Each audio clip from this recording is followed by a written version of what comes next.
Hi, and welcome back to Football Made Simple. After a turbulent few seasons under Ernesto Valverde, on the 13th of January, Quique Setien was announced as his successor. There was a lot of excitement that he would bring back the Cruyffian style of play to the new camp. Statistically at least, Barcelona have topped La Liga since he has come in. But how have Barcelona performed in actuality under his stewardship? In this video, we take a look. Let's start with the formations. Setien has been willing to adapt his formation to the players he's had available. Early on, he utilized a 3-5-2 with the personnel often looking like this.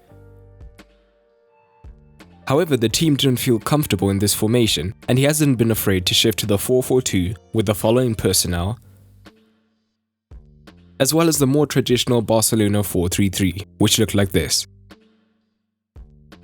Another factor to note is where Valverde had the untouchables, a crop of players who played almost every match, no matter how they performed. Setien's flexibility means that he's more willing to bench underperforming players. It should also be noted that Setien also hasn't had Suarez available since he's come in. Now, let's look at the build-up play. Setien is renowned for his use of positional play, and as a result, since he has come in, their already high possession has skyrocketed by almost 8% to 69% under Setien. This all starts with Ter Stegen, who's gifted with the ball at his feet, and under Setien, he has become even more involved in the build-up play. When the centre-backs are being pressed, Ter Stegen moves higher up in his box to form a passing option, which can then draw a man, and the pass into midfield can find the now free centre-back, which is a common method they use to open up space. This is vital, as Setien likes to have the numerical superiority around the ball, and when possible, he likes to keep Busquets high up the pitch to have more numbers in the next phase. However, if this was not possible, for example when the ball is too high up for Ter Stegen to form the third man, then Busquets drops into this region instead. It's also worth noting that whilst the rest of the team stay relatively close to each other in order to form options for quick passing, the fullbacks tend to stay much wider. This is because it provides an easy outlet for Ter Stegen with a long pass into them in the scenarios where all central options are occupied. But this is also crucial, as Barcelona now often look to overload one side of the pitch and draw the opponent across to then switch the ball to the fullback who can look to attack the flank. This is helped as the far side winger usually tucks in to draw the fullback narrow. But generally, when Barca build through the centre, most teams know that Busquets is the metronome and the key to the build-up play and will attempt to man-mark him. Frenkie de Jong in this situation then looks for space to be the outlet instead, dropping alongside him to then look for ways to progress the ball up the pitch, whilst the third midfielder, normally either Rakitic or Vidal, pushes high to push the opposition midfield deeper. High up the pitch, the absence of Suarez has meant that they do not have a dedicated striker who can use their movement to push defenses deep and grow the space in this area. This has meant that the dynamics of the front three have been affected, with both Messi and Griezmann taking turns as the forward, which leads to different advantages as well as disadvantages. When Messi plays up top, it means there is a distinct lack of creativity in this region. The Barcelona midfielders tend to be good in possession deeper on the pitch, helping to progress higher up the pitch. However, none of them is particularly creative in the traditional sense in the final third, when it comes to threading intricate through balls into the forwards on a consistent basis. And when Griezmann plays as the forward instead, Messi is on the right-hand side. But with him there's still the problem of a lack of creativity in the central areas, and that, combined with Messi not being a traditional winger, leads to him still tucking into these central regions, meaning that there is no right winger. As a result, Setien will often start with a front three that looks like this, and Messi will drop deeper to create and get on the ball in these regions, whilst the wingers on paper tuck in narrow to play as forwards ahead of him. This does allow Messi to get on the ball for much longer and be dangerous, threading balls to those ahead of him, and they've created several chances in this manner. And by starting Vidal nominally as the right winger, he has the work rate to consistently make runs to try and push defenses deeper, as well as also dropping into the 10 role when Messi instead pushes ahead of him. And generally, Barca have shown a lot of this positional interchange reminiscent of total football under Setien, as evidenced by all three forwards being able to play in each other's roles. However, this means Barca have had the same problem that they've had for years, which is not having a genuine winger, also due to Dembele's injuries, and as a result, the central attacks can become more predictable.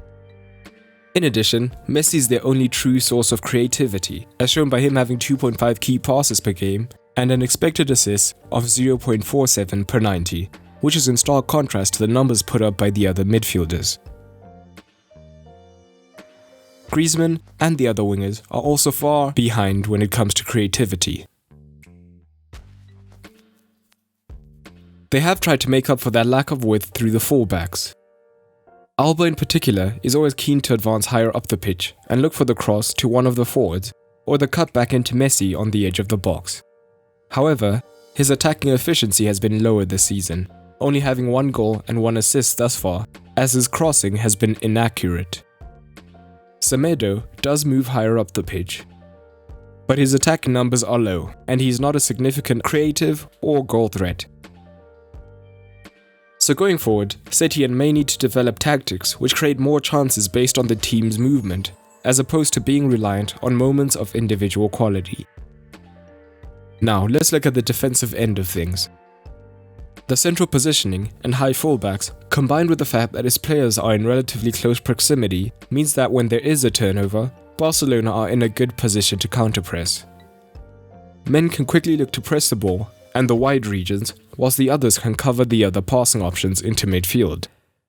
This has meant that the passes per defensive action, a measure of the effectiveness of the press, has seen improvement, as it has dropped slightly from 8.16 to 7.94. However, many of the players in the current Barcelona side are into their 30s, meaning that they do not have the athleticism to counterpress on every turnover throughout the 90 minutes. As a result, they tend to initially drop deeper on the pitch to ensure that the gaps are covered. Their pressing shape in these situations would then depend on the makeup of the front three. This is because of Messi, who, now into his 30s, cannot press as he used to, and is allowed an almost free pass when it comes to defending by Setien. So if he is playing wide in a 4-3-3, he moves higher up to form a 4-4-2 shape, with the other winger dropping into the midfield ranks.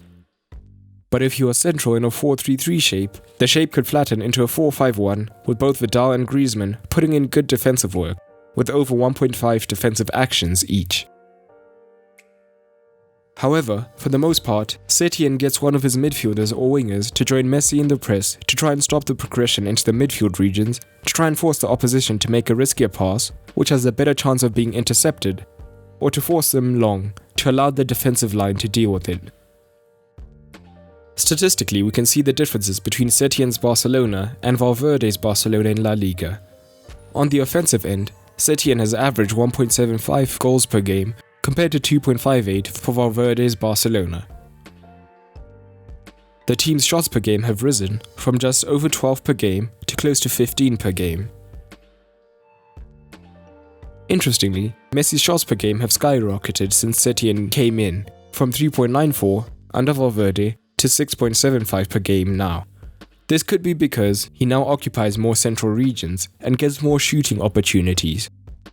Or he is having to take more shots to make up for the absence of Suarez since Setien came in. Defensively under Valverde, Barcelona were conceding 1.21 goals per game, and now that number is down to 1 goal conceded per game. This improved defense could be due to the increased emphasis on possession as a form of defense, and it will be interesting to see how this changes once the season resumes. Overall, 8 league games is too small a sample size to make definitive judgments on a style of play, especially without a transfer window to work with. With a mini pre-season before the league resumes, maybe now we will see the stronger elements of how Setien wishes for his team to play going forward. But the return of Suarez could also change the team's dynamics completely. But I would love it if you commented down below. What have you made of Setien so far, and how do you think Barca will play once the season resumes? And who do you think will win La Liga? Drop it down in the comments below.